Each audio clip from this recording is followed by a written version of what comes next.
So, when we think about the shifts in how men have been positioned in society, it's impossible to ignore the decline in manufacturing and blue-collar jobs.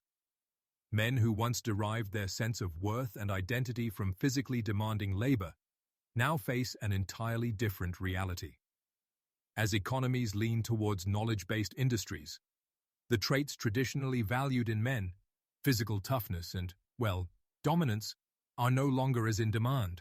Yeah, but here's the thing, Hans. These guys didn't just disappear into those office buildings overnight. You tell a welder who spent 20 years on the job to pivot into coding, and you're gonna lose him. Indeed, Duke, and those losses are stark. Consider this. Between 2000 and 2010, the United States alone shed roughly 6 million manufacturing jobs. It's systemic, not individual failure. We can't expect someone to simply adapt when the very foundation of their identity, their skill set, their contribution, has essentially been eroded. Exactly. And you've got these young men left grasping for purpose. Military service, like what I did, used to be a fallback for that sense of identity, you know? Camaraderie, brotherhood, those were baked into it. That's not as common now. Ah, the military. A strong example of a traditional framework for masculine solidarity. Though one could argue that such frameworks are less of a default for young men today. I'd argue they don't even know where to find a framework anymore, Hans.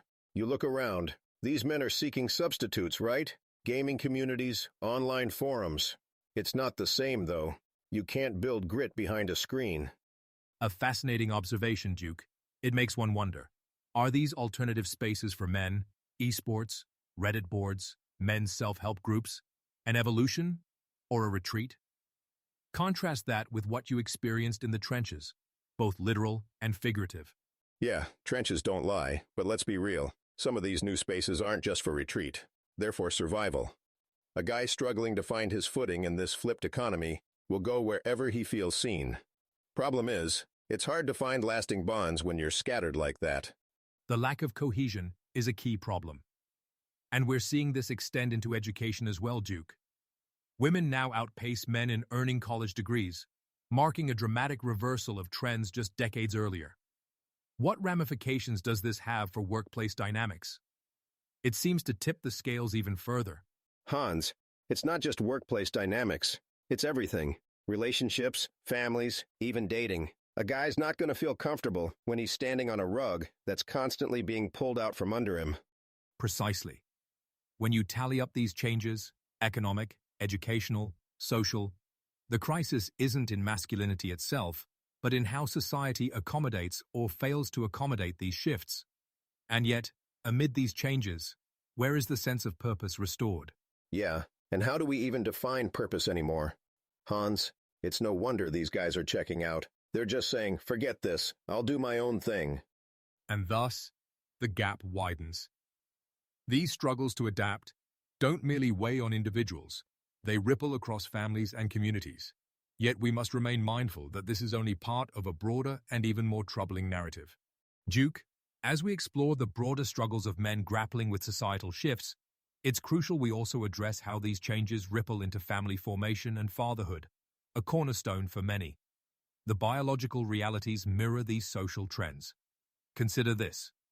Since the 1970s, the average sperm count has plummeted by over 50%. Add to that testosterone levels dropping by 25% since the late 1990s, and you start to see how profound this crisis truly is.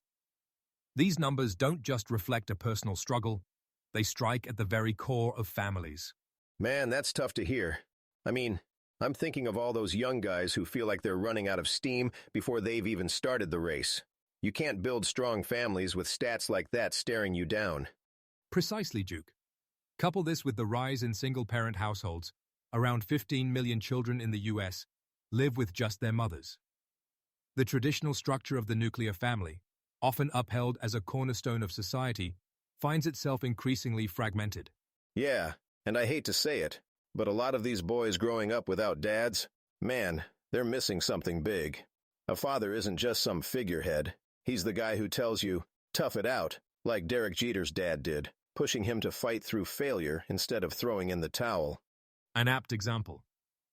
Such mentorship ensures that boys develop character through adversity rather than succumbing to defeat.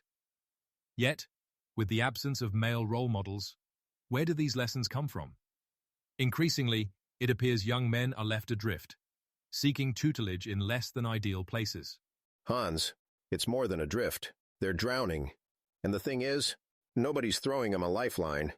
They're turning to, internet advice bros who tell them it's all about bench presses and alpha male nonsense. But that's not real fatherhood.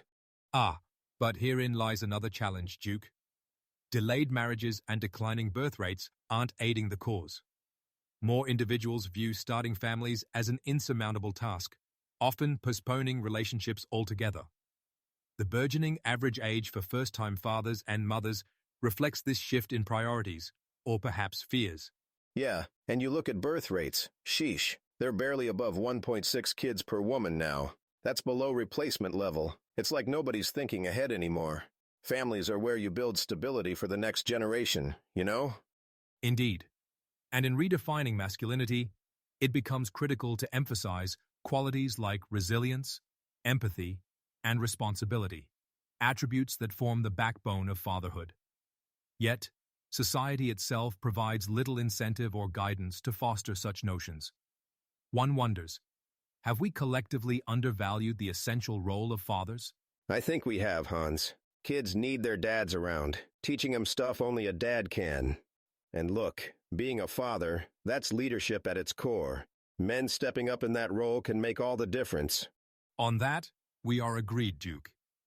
Perhaps then, the key lies in re-establishing a sense of purpose for both the men and fathers of today. By nurturing communities, fostering mentorship, and supporting family structures, we may begin addressing this silent crisis with the urgency it demands. Yeah, and if there's one thing we can leave folks with, it's this. Don't underestimate what it means to lead, even if it's just in your own home. Strong families need strong fathers.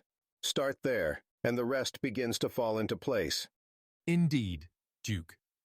And as we conclude this discussion on masculinity's evolution, let us remember that transformation need not equate to loss.